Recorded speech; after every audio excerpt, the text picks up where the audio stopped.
Igbos are entrepreneurial. And I end by what people say about Igbos. That if you enter a community, a village, you don't see an Igbo man there, please pack your things and go. It means that place is not conducive.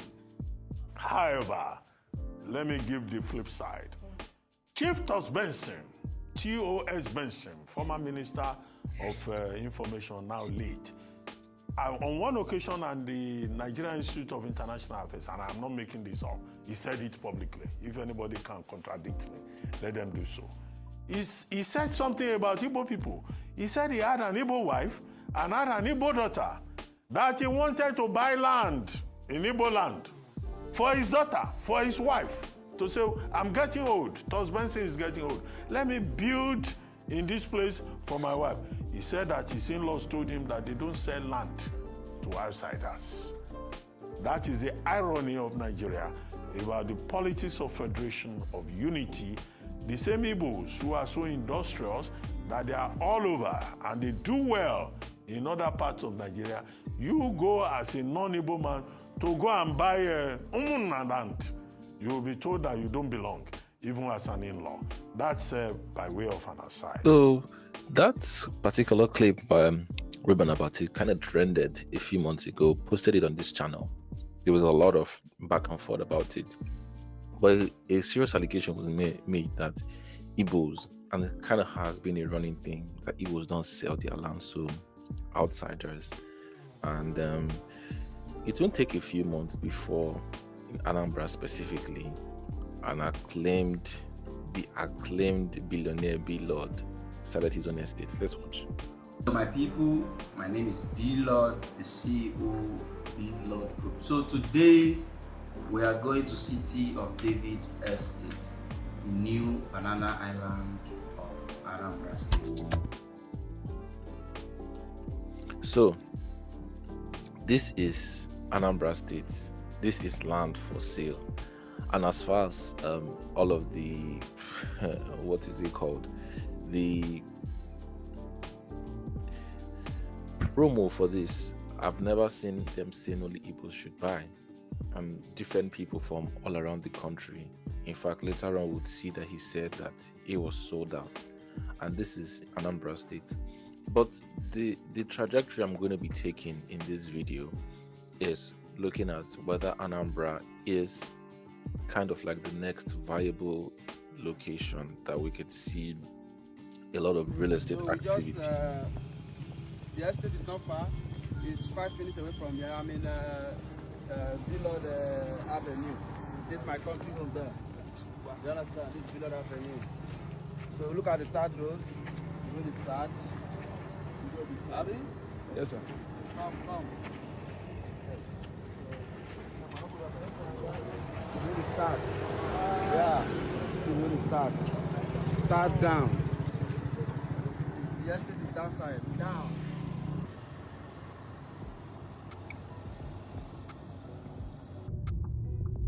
Look at that signage. That's Ebenezer. So this is Ebenezer Market.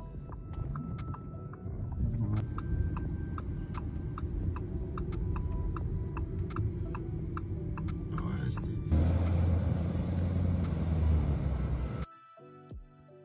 So purely from a demand and supply point of view, I think in terms of scale, and also seeing the person that B-Lord is, he's been doing a lot of PR work, including a video that he did with Stephen Nduku some months ago that got millions of views.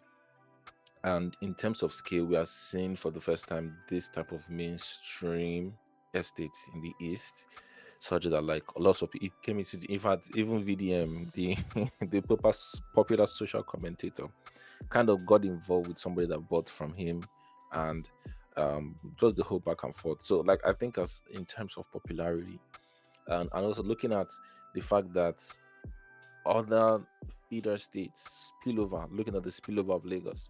I did a video about Ibadan. Is Ibadan going to be the next best location?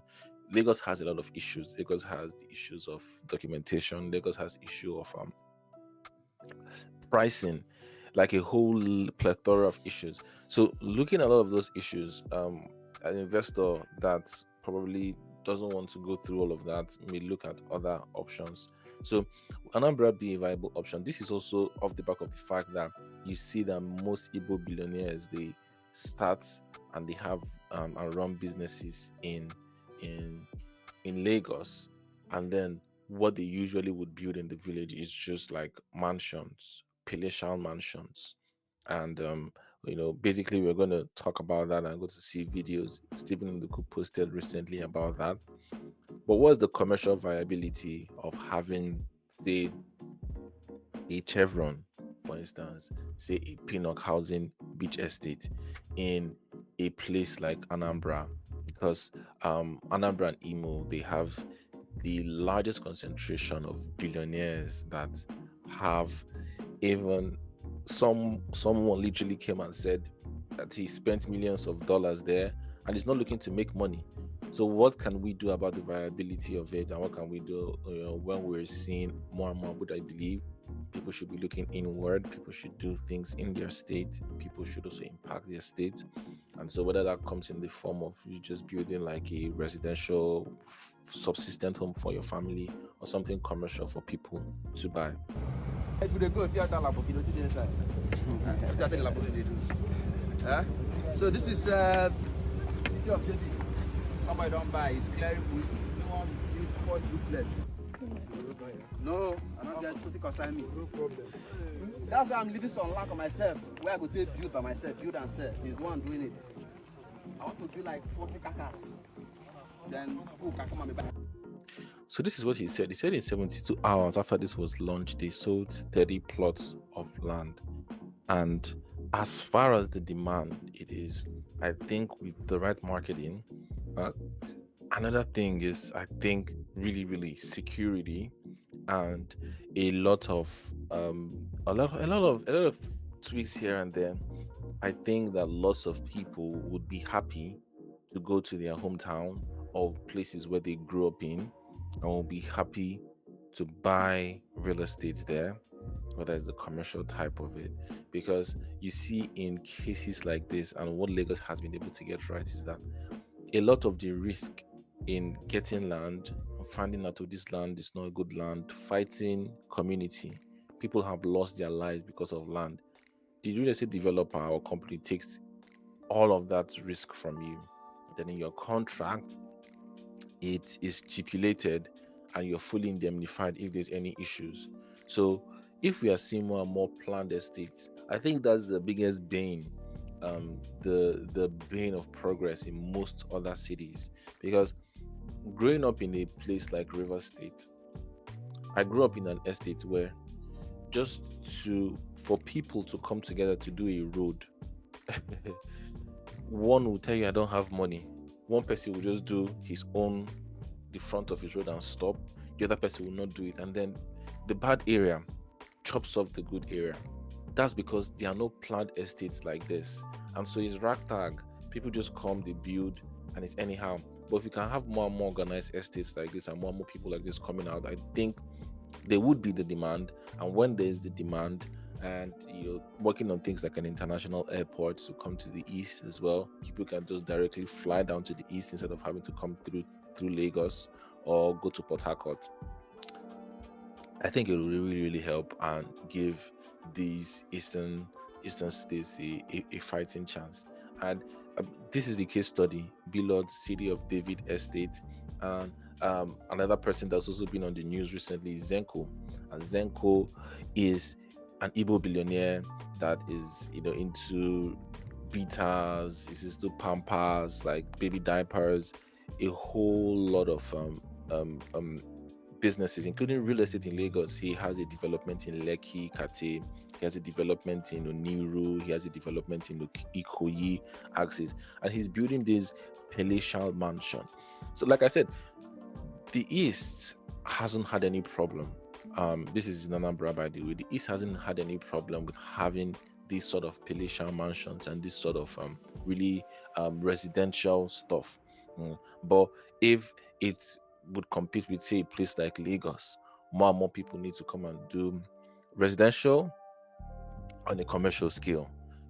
Estates like Lord is doing. So I think there's a lot of value there. I think there's a lot of there's a lot of this. It's prime. Like it's just the only logical next step, because the PR has been good. This last, it's not just 30 December that has their PR.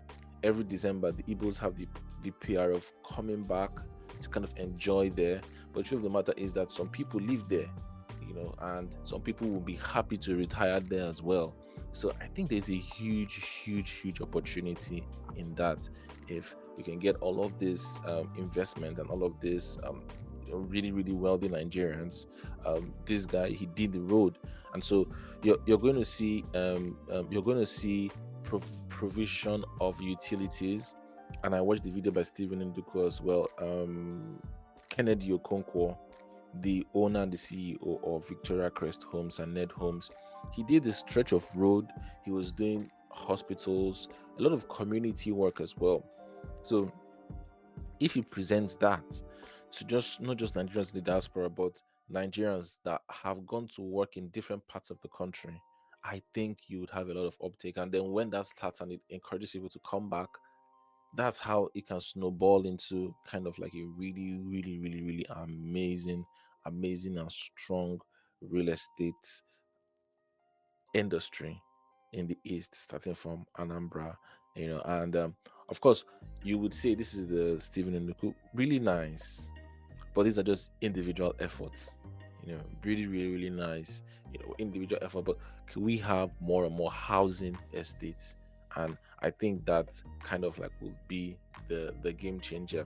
As unfortunate as what happened to Paulo Wanibe of Landmark, but we are seeing he's announced two different states that he was going to be moving to: Rivers State and also Enugu State, also in the east. So if you're seeing more and more of that, those sort of developments as well, moving outside of Lagos, it reduces the pressure in Lagos, and it also takes advantage of all of the entire full scope of benefits of the nostalgia, wanting to go back, giving back to the community, and just making Nigeria more competitive. Because I think the biggest issue with Nigeria is that because the system doesn't encourage competition, some particular regions would be laid back and would depend on what comes from other regions. So yeah, what do you think about it? Do you think that this is something that would kind of be able to rival places like Lagos, and even not rival, just try to match it, especially in the east? I'm very passionate about it. My very first serious inquiry when I came into this real estate industry was somebody that he wanted to make a decision to buy land. He had 45 million. I think it was 4 years ago. He had 45 million. He was asking me, should I put this in Asaba or should I put this in Lagos? And we had a lengthy conversation. And obviously, depending on the reason the reason that you're looking at, you're seeing that if you're looking for ROI, it's almost the the answer is almost like it's a no-brainer. But can we actually now make this in such a way that people are not just saying, oh, this is a dead investment? This is also something that can be nostalgic. I'm investing in my place. And also, this is also something that you literally can find value in it going forward. What do you think? Thank you very much for watching. This is the Ownahome TV show. Here on Ownahome, we believe owning a home, owning the property should not make you lose sleep. So we're committed to giving you the very best property recommendations and insider real estate gist. Use this opportunity to invite you to our UK event, all about exchange of ideas and spotting hidden opportunities in the UK market and also in Nigeria. So if you're in the UK, make yourself available. The link is in the description, or you can contact me to learn more. Thank you so very much. See you at the very next video. Bye bye.